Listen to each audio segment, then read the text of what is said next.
Vani Saraswati Vagdevi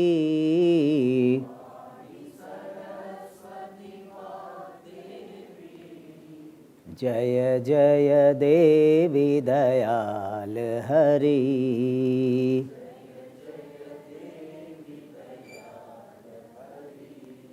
Dayal Hari.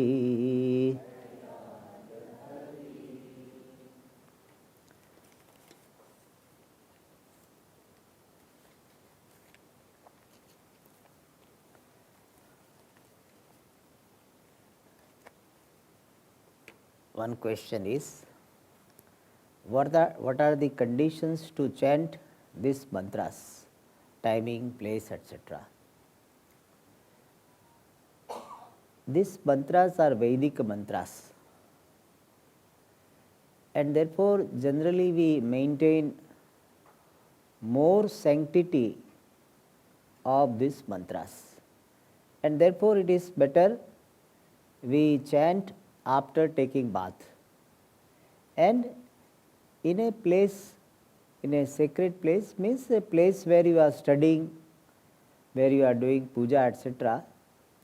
So it is not a good idea to chant where some other activities are done. So mainly it is to be chanted in a sacred place, but if Swamiji, we have got only one room in the house, so you can chant anywhere, but you make sure the place where you are seated is a relatively clean place. That much we maintain. So we try to maintain as much purity of the place, and timing, as I said, after bath, and preferably in the morning or afternoon. But it can be chanted any time, but we maintain the physical purity as much as possible. Then somebody has asked this question. The person thought that I am very expert in Tamil. That what is called Tinnum Nandrum Pirar Tarvar. What is that? Who has asked this question?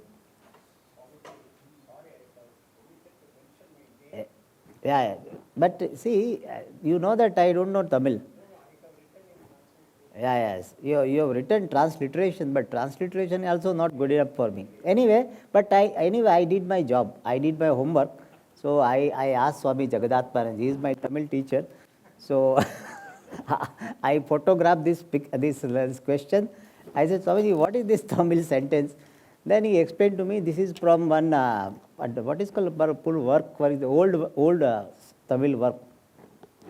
Anyway, I understood the question, so no problem. But one thing is, I request you, all of you, to write your name. You are not doing any crime, so you have to hide your name or something. So please write your name. Yeah.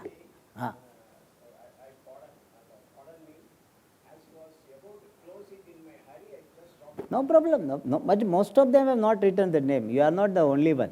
So it's okay. Generally, people are afraid nowadays. Data leak, People are really afraid nowadays, so much. There is some reason to be afraid also.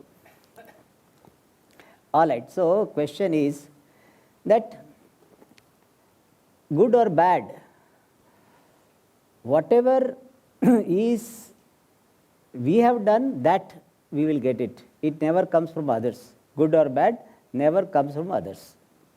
Means whatever karma you have done, you have to pay for it. As you sow, so you reap.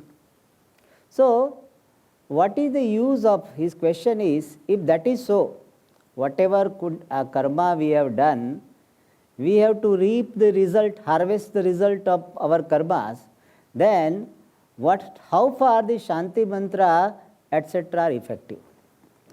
See, answer is, Shanti mantra also is a type of action. Why are you taking it outside the action? So whatever karma you have done, it has brought you some result. And now you are doing one more karma to neutralize the effect of the past karma. Like because of eating very spicy food, I got acidity. Then I take medicine, that also is a karma, neutralizing karma. Spicy food, too spicy food taking, it was a unhealthy thing to do. and I am getting the result of that karma in the form of acidity. I am just giving the parallels. So now what I do? I take Eno. Eno is there, no? So Eno, you know. So you take Eno or whatever Eno equivalent. I don't know whether equivalent is there, but I also have sometimes, because sometimes spicy food is there. So you take it. So similarly, this offering prayers, chanting Shanti Patha is like taking Eno. Is it effective or not? Eno is effective or not? For at least some people it is effective. For some people it is not effective. But for me it is effective. So we take it. So Shanti Patha is a neutralizing karma. In Shastra we have particular name for it called Prayaschitta karma. It is this action of atonement, expiatory action. In English there is a word, expiatory action, means neutralizing action. So like with acidic solution is there, you put alkaline. So it will make it pH value will be neutral. So similarly here we are doing that particular formula we are following. Okay, that also you wrote. Shanti mantras are recited to some Tamil So only not for karma kanda, purva kanda. I don't know what it means. What do you mean by that? Normally it is recited during the course of Vedanta. Yeah, correct. See, Vedanta doesn't mean that we are negligent or we are overlooking the grace aspect. When we are studying Vedanta, when a student is studying Vedanta, he is ignorant or is a wise person? He is ignorant. As an ignorant person, he has got doership. He has got identification with Punya Papa. And therefore, he is very much in Jiva Bhava. He has got the sense of individuality. And therefore, he will have obstacles. By obstacles, he will be affected. He or she will be affected. And therefore, prayer is required. So, even though karma is a part of karma kanda, but in Vedanta it is contextually used. In Vedanta we are not using it for other purpose, not for this artha kama. We are using finally for moksha. So in Vedanta also it is used. Like in Vedanta we do say that you take care of your body. So in Vedanta we are going to negate this body. We are going to disidentify from the body. Then why do we say take care of the body? Because that also is required. Only thing, there is obsession with the body, that is dismissed, that is criticized. But taking care of the body is highlighted. In fact, we are praying for good and healthy body. So our approach is healthy approach, inclusive approach, comprehensive approach. And therefore, even in Vedanta, we are including this prayer for Shanti, so that our pursuit of Vedanta is successful. Even to go beyond this particular pole, in pole vault the game, that with the help of pole we go beyond the pole. So similarly here also, with the help of prayers, with the help of this Jiva Ishvara division, we go beyond the division. Our purpose is to use this particular capacity of the prayer to neutralize the obstacle, and then we go beyond this prayer. The one who is praying and the one who is prayed to, the division goes away. But initially it is accepted. Why did we humans evolve into invoking God into the idol from the previous worship of water, fire, etc.? See, as human beings grow, or as time passes, let me use this expression. As time passes from this Satya Yuga to Treta Yuga to Dwapar Yuga to Kali Yuga, these human beings become more and more gross. Their scientific research, scientific inventions will be more and more. So their life will be more comfortable. They will have the sharpness but not so much subtlety. There is a difference between subtleness and sharpness. Sharpness is very good for inventing things outside world, whereas subtlety is required to have the inner search, the inquiry into one's true nature, and that slowly reduced. So, the human intellect becoming more and more gross. You see, in olden days we used to read Mahabharata, Ramayana. Now what we require? One line joke. People like one liner, two liners. That's what SMS. No? And nowadays they don't say thank you. What they say? TQ. Have you heard this? TQ. Thank you also they don't say. They don't say brother, bro. What is this? I really have a bro. So means our mind is like becoming so shallow. And when we become grosser and grosser and grosser, we require gross supports. To appreciate Ishvara in these natural elements, you require more subtlety. You require to be more in touch with nature. And as you know, as we are growing, scientifically we are growing, that we are going away from nature more and more. And therefore, the connection also was lost and the subtlety of the mind was reduced. And therefore, we require gross alambana, gross support we require. And therefore, as time passed, this idol worship, really speaking, is not idol worship, but worshipping the Lord through idol. Let me put in specific manner. We are not idol worshipper. Invoking the Lord in the idol became more and more popular. Because human being needs human figure. He relates to human figure more. Even our robo we make, no, that is also of human shape only we make. We never make dog robo or elephant robo. We make human only. So we want, we can relate to human beings more.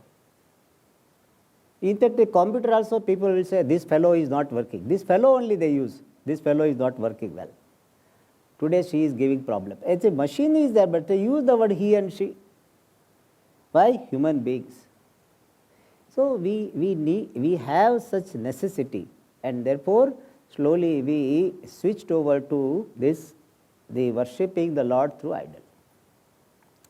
Is this a positive evolution step, or has led to disconnect from us from respecting and loving nature, seeing nature as a manifestation of God? So even it in a way it is a devolution, because from the subtle way of appreciating we have come to the gross way.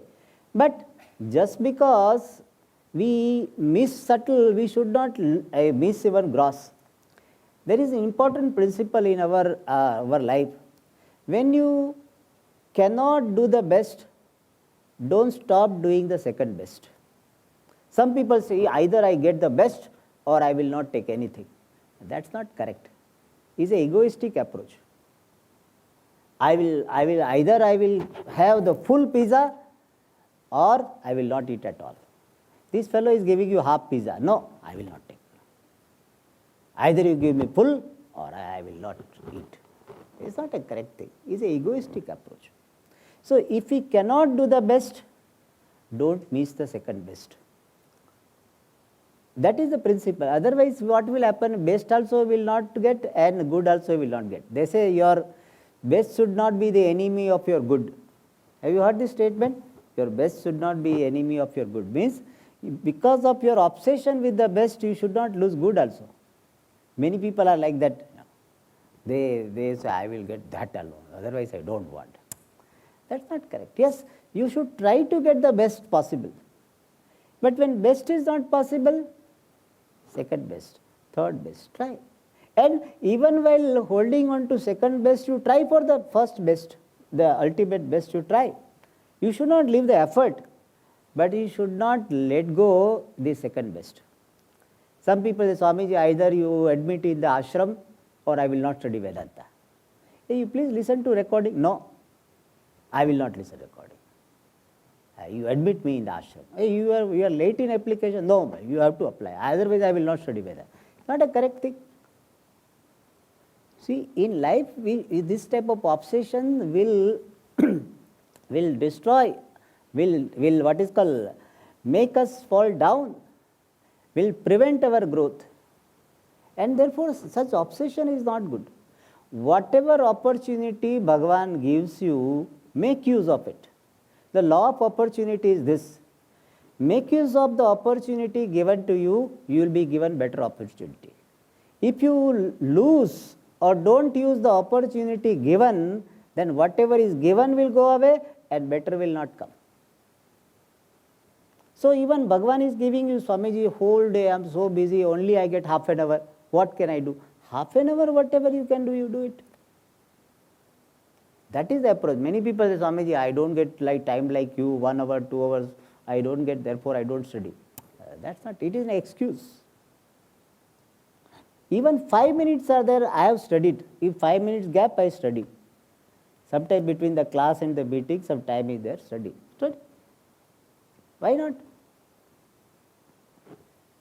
You use the opportunity, use the time given to you, you will be given more. Even in the work setup, you see, if somebody is given a small work and he is doing very well, he will be given better work because he did well. If small work also he ignored, he did not do it well, thinking that it is too small, I don't care, then he will not be given bigger work. Small also he lost, bigger he will never be given. So in life, don't have this obsession with only best. Yeah, if best is, I try for best. Not available, then try for second best. So if we can relate to the Lord at Nirguna level, I am Brahma, I am Nitya Shuddha Buddha Mukta Brahma, if you can do, very good. If that is not possible, go for the second best. Invoke the Lord in nature. If that also is not possible, invoke the Lord in some vigraha. So in a way, yes, it is coming down because from subtle to gross we have come, but we should not ignore even invoking the Lord in the vigraha, in the murti, in the idol. So yes, we have come down, but that also is okay, because that will take you to subtle. If gross alambana, gross support you use, then you will go for subtle. Even gross you don't use, then you will not go for subtle. Therefore, use whatever you can. We read inside stories that they have seen gods, goddesses like Kali, Shiva, Panduranga, etc. How to understand this in Advaita perspective? Can we also see God? Last question first. Yes, you can see God. But for that, you have to do Purasharanam, you have to do Japa for years together. Either you have done in the previous Janma or in this Janma. So in Yoga Sutra, it is come, Swadhyaye Devata Samprayogaha, means you can see God if you want to, and you are ready to do sadhana, it is possible. Acha, what about the Advaita? See, in Advaita, I can see you, I can see this clock, then I can see Ishvara, that particular form also. This particular topic is discussed in Brahma Sutra, and there Bhagavan Shankaracharya says that for the blessing, for showering the blessing on the sadhaka, sadhakanam anugrahaya, for that Paramatma assumes the form as it is worshipped by the Lord. Ye yatha mam prapadyante tams tathaiva bhajamyaham. Bhagavan says, I will appear in front of you the way you approach me. Great people also do like this. Pujya Swamiji, if you relate to him as a father, he will manifest to you as father. If you relate to him as guru, he will deal with you as a guru. If you treat him as your brother, he will accordingly will do. So Mahatma also do that. Bhagavan definitely does that.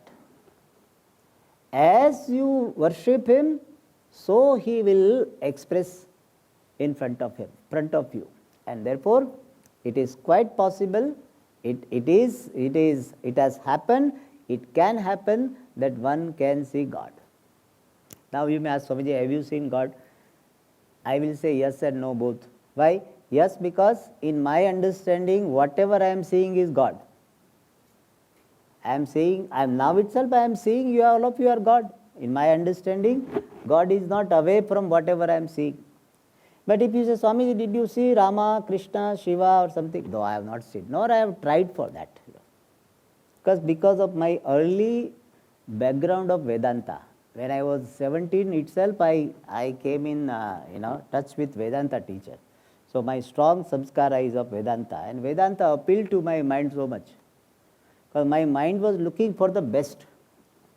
I said, I was going to one institute, he said, you can become, maximum you can become Krishna, you cannot become Shiva. So I said, what is this, we should become one with Shiva. He said, no, maximum limit is Krishna. That also after some few hundred years, some pralaya, Krishna aa raha hai. If you have understood this, there is one institute like that. So I was going there and I used to argue with them. Why not? So when I heard this Advaita Vedanta, I said, yeah, this is what I was looking for. Advaita Vedanta says, you are what you are looking for. You are the ultimate. That appealed to my mind. And therefore, I did not have this craze for seeing Rama, Krishna, Shiva. I did not do it. But I know some people, I know one person who said that person saw some Dakshinamurti, and I have reason to believe might have seen. I have one Swamiji said he saw Krishna, I have seen. Why should I disbelieve? If you say I can believe, of course, if you give too much what is called opposite proof, I may doubt. But otherwise, if you say yes, if you can see Himalayas, if you can see the trees and all, and if you worship and you do japa, yes, it is possible. But seeing God is not moksha. That much I tell you. Seeing Rama, Krishna, Rama comes in front of you, it is not that you got moksha. Even Rakshasa could see Bhagavan. But afterwards also they continue to be Rakshasas only. See, Ravana did the tapas and the Brahmaji came in front of him. And what he asked? That I should be immortal. Nobody should kill me. So that I can kill everybody. That type of mind he has. And that mind did not change. Therefore, seeing particular form of God is possible, but that is not moksha. So many people think that, oh, he had darshan of Ishvara, therefore he is muktaha. No, that is not that. Seeing particular form of God is not moksha, is not freedom. Yes, seeing Bhagavan in a particular form can help you, can inspire you if you have certain background. It can be a big jump in your pursuit if you have certain background. But that is not guarantee.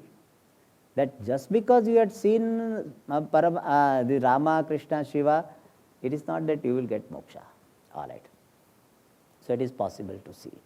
How to overcome fear of disease, fear of death? See, fear of disease can be converted into care for the body. Not concern for the body, care for the body. Am I afraid of disease? Let me do whatever keeps me healthy. And, oh, but Swamiji, some disease, even if we take care, still it will happen. Okay, when it is going to happen, what you can do? If you cannot do anything by worrying about it, are you going to change the situation? Convert your worries into prayers and action. Whatever you are worried about, ask this question. Can I do something to remove this object of my worry, whatever I am worried about? Can I do something to avoid it? Do it. But Swamiji, I cannot do anything. Then pray. As I told you this afternoon, that if you pray, you will be free from fear and sense of helplessness. Therefore, pray. convert all your worries into prayers. Start with worries, end with prayers. That is the approach. Worries you don't have to invite. You don't have to skip special time. Somebody 8 to 9 I would worry. Worries keep coming to you. Without your invitations, without knocking at the door, it just gushes in, it comes in. So what you have to do? Worries will come to you. But you try, you design your mind slowly to convert your worries into, or lead your worries to prayers. When worries come, oh Lord, please help me to avert this situation. That is what you can do. That is how you will get connected with Ishvara. Even worries will help you to connect to Ishvara. And bringing Ishvara in one's life, that is called prayerfulness. Bringing Ishvara in one's life means bringing the awareness of Ishvara, that is called prayerful life. That is one aspect of spirituality. Whatever happens, you connect it with Ishvara. Even worries happen, connect with Ishvara. That's what gopis, whatever dark, black things they see, they remember Krishna. Black bees, they remember Krishna. Black clouds, remember Krishna. Similarly, whatever happens, you develop that software in your mind. Anything is connected to Bhagavan. Whatever happens, somebody shouts at you, then you said, today Narsi Bhagavan came. You can say that. Narsimha, very Ugra Rupa. And that's all Ugra Narsimha is there. In Narsimha also various forms are there. One is Yoga Narsimha, Lakshmi Narsimha, and there's Ugra Narsimha. So, today Ugra Narsimha came. Connect. That's why we have got different avatars. You can connect with anything. You connect anything with Ishvara. So that's what you do. So fear of disease also can be connected to Ishvara by prayers. And another thing is, you validate your fear. Puja Swamiji used to say a very nice thing, I remember after so many years also I remember. He said, let us not be afraid of fear. People want to say, what they Swamiji, afraid I will have fear. I am afraid I will have fear. So you have fear of fear. Then you will have fear of fear of fear. So you become embodiment of fear. So you can say, there is fear of disease, it is understandable. Don't blame yourself for that. Don't feel that, oh, why Swamiji I have fear? Why I have fear? Yes, because of my background, I have fear. Fear is there. Fear also is expression of this order, psychological order. I welcome this fear as order of Ishvara. And I tell you, welcome, it will go away. See, you are afraid of fear and therefore fear becomes your obsession. Generally, you have seen, whatever you want to avoid, it comes to you again and again. जिन्हें तुम भूलना चाहे वो अक्सर याद आता है. In Hindi, there is a song.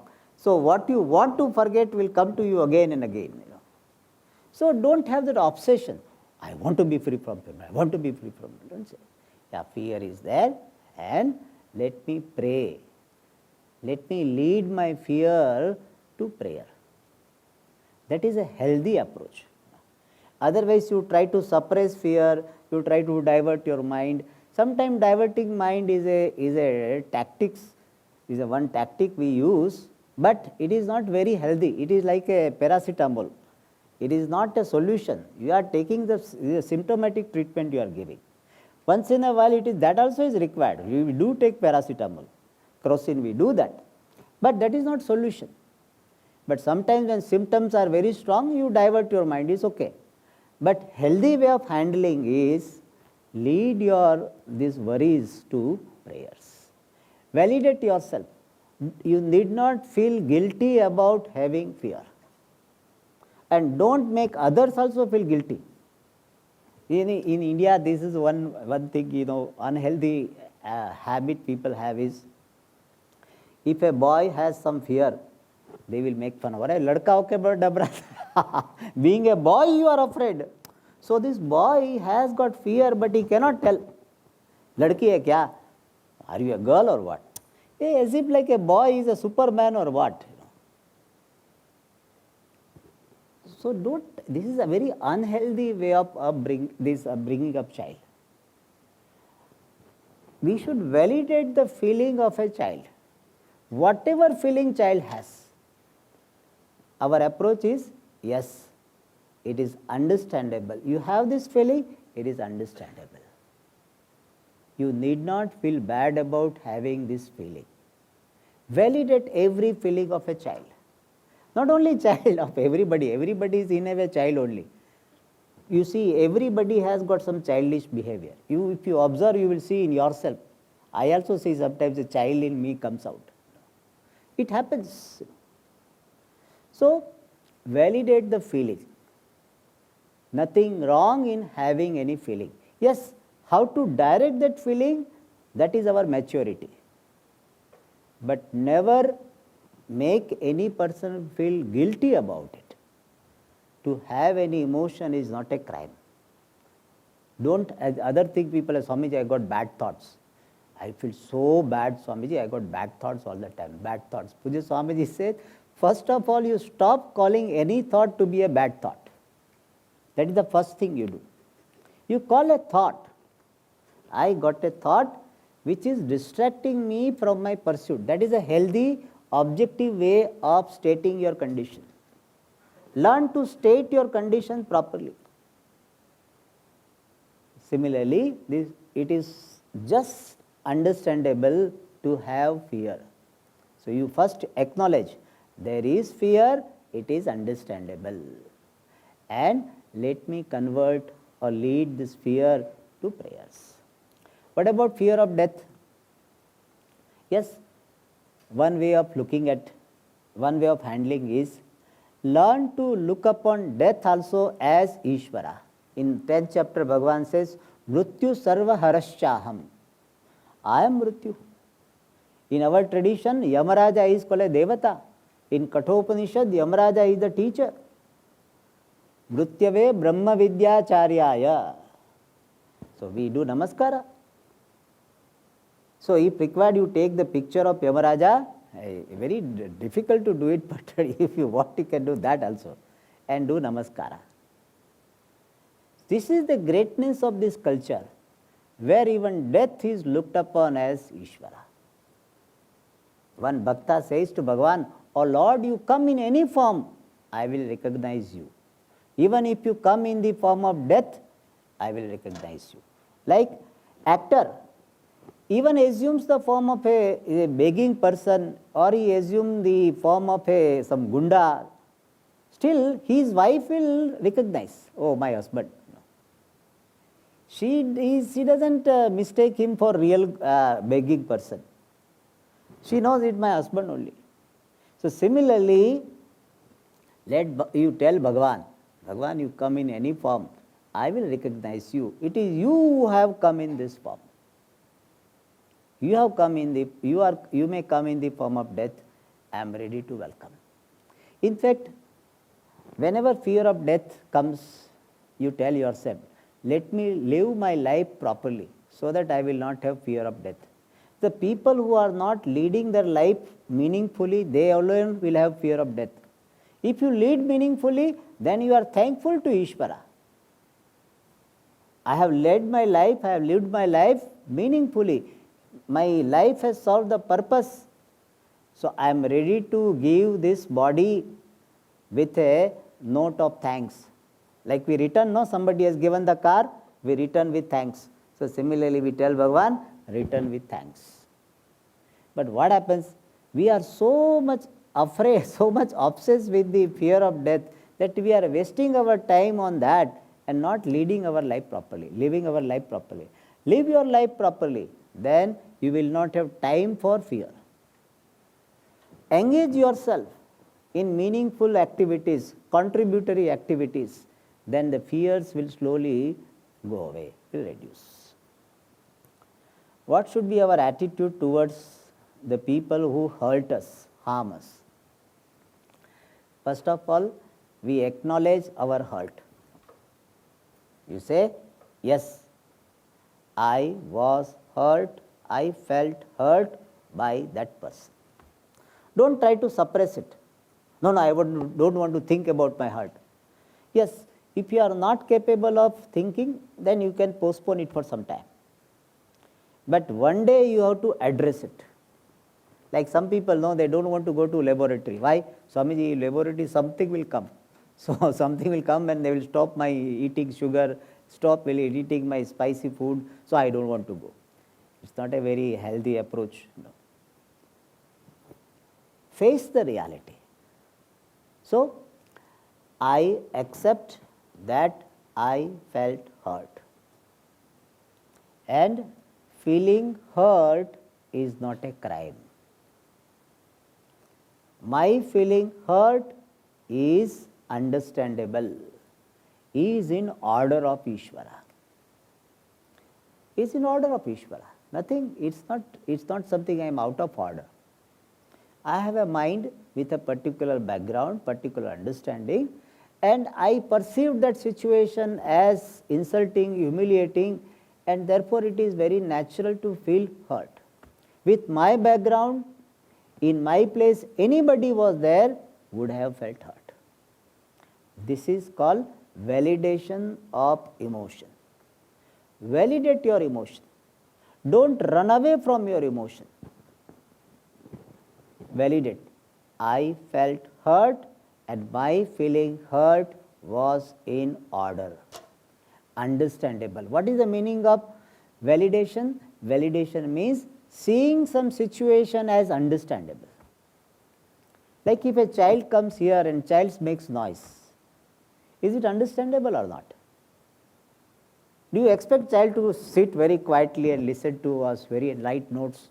Even elders are not able to write all of them. So where is the children? No, they will do it like that. They will make noise. That is called validation. So we don't shout at the child when child makes noise. Whom we shout at? Parents. Parents should have. We expect that they should have understood. We don't shout at the child if we are sane people. It is understandable. Similarly, every situation is like this. Every situation has got a background. So that my feeling hurt has background.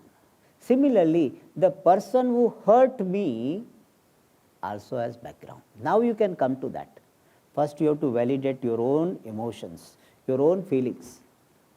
And then you say that as I have background to feel hurt, that person has background to hurt others. And Puja Swamiji used to say very nicely, hurt will hurt. In English now hurt, this hurt is this infinitive and hurt is past also and is past participle also. Some people say English hurted, Swamiji hurted me so much. I was hurted. It's not a correct English. Hurt. Hurt will hurt.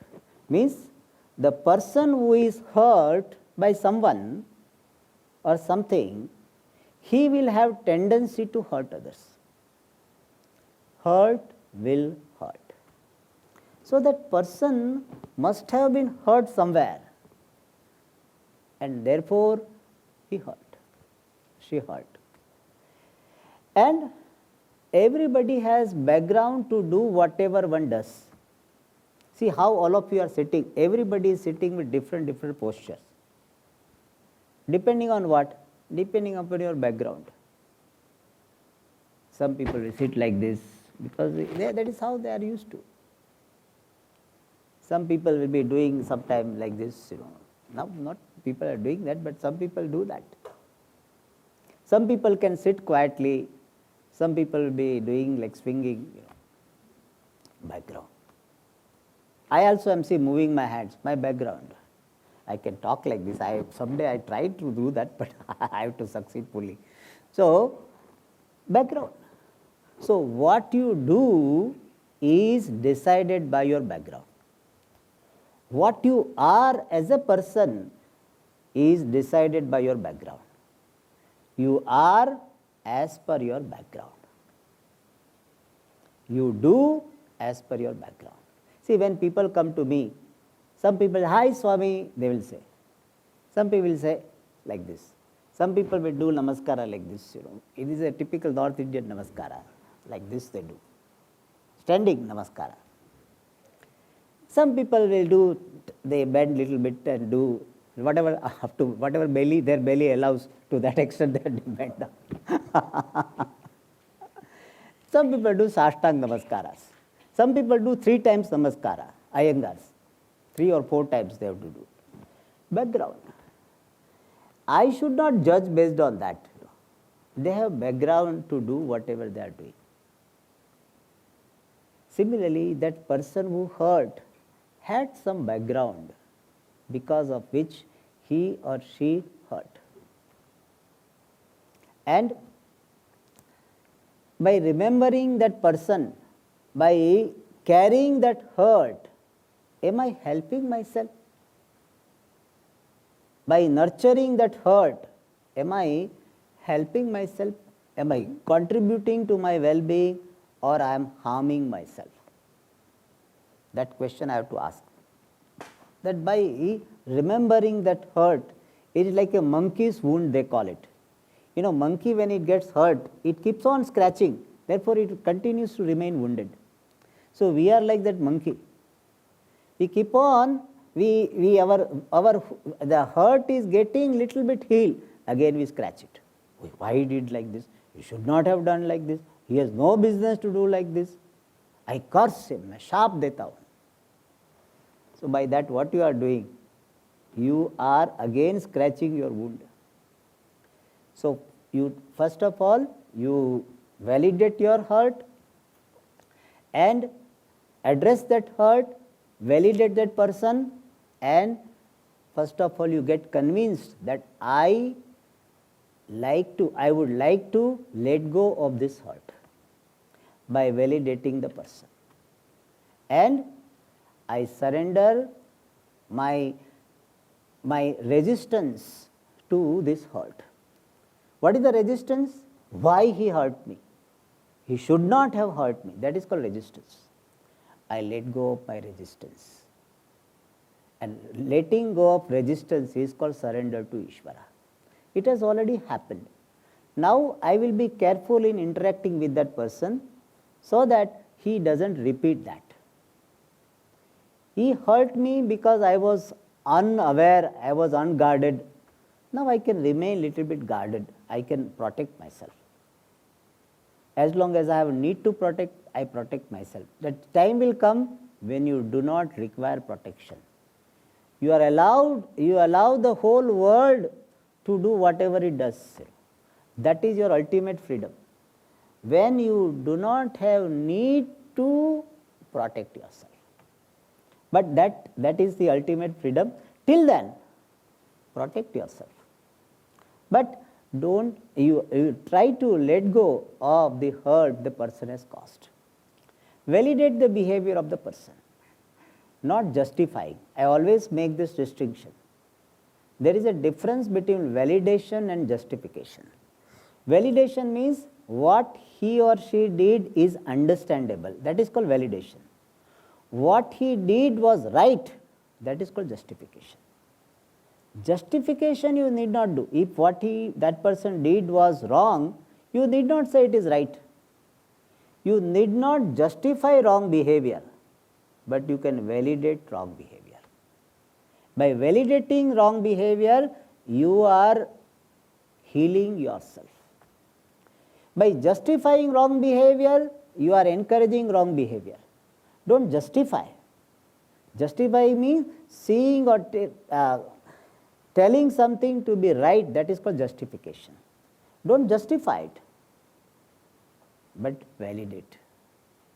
More you validate the person, more you will be able to let go of resistance, and thereby more you will be able to let go of hurt. And time will come you will not even remember. People say, Swamiji, forgive and forget. You don't try to forget. If you try to forget, you will remember. More you try to forget, you will remember. So don't try to forget. I want to forget. I want to forget. Don't say that. It is a very harmful auto-suggestion. Because when you say, I want to forget, you will forget your mathematics, your Vedanta also. So, not only that, hurt you that also. So, don't give wrong suggestion.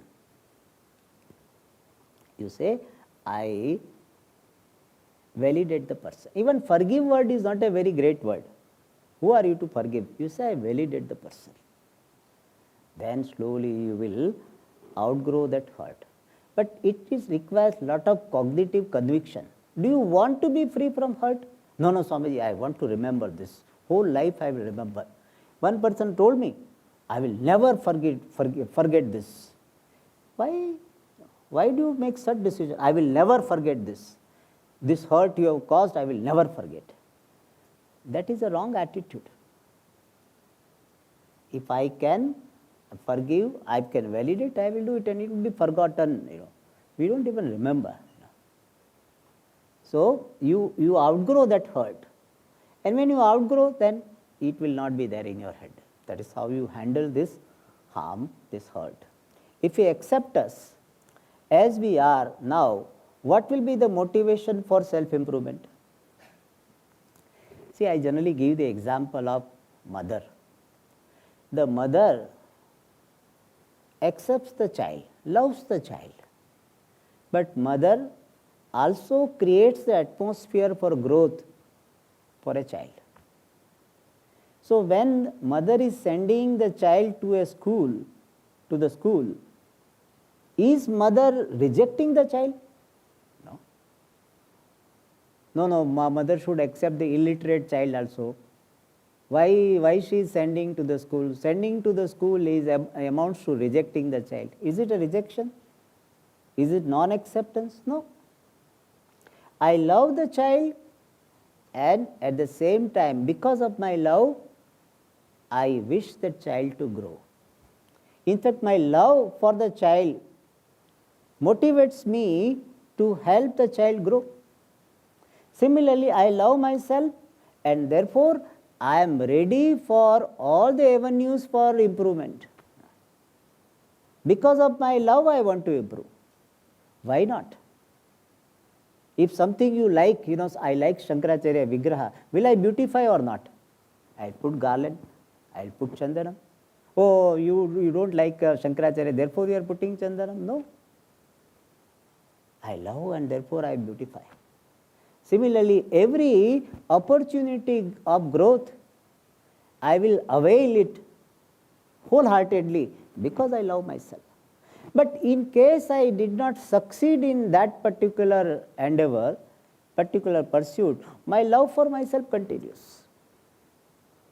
Like child did not do well, still the love for the child continues in the heart of mother.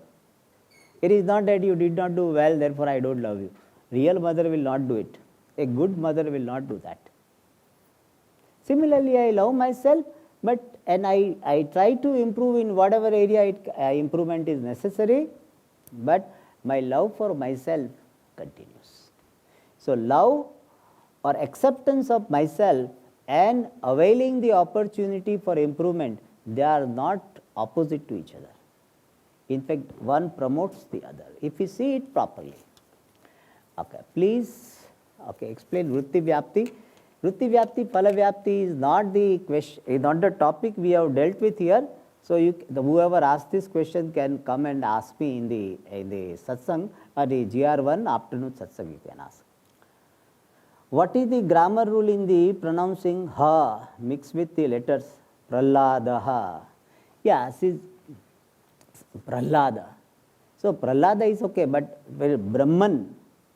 So in South India, some of the scholars, they chant Brahma, even though written form is Brahma, Brahma.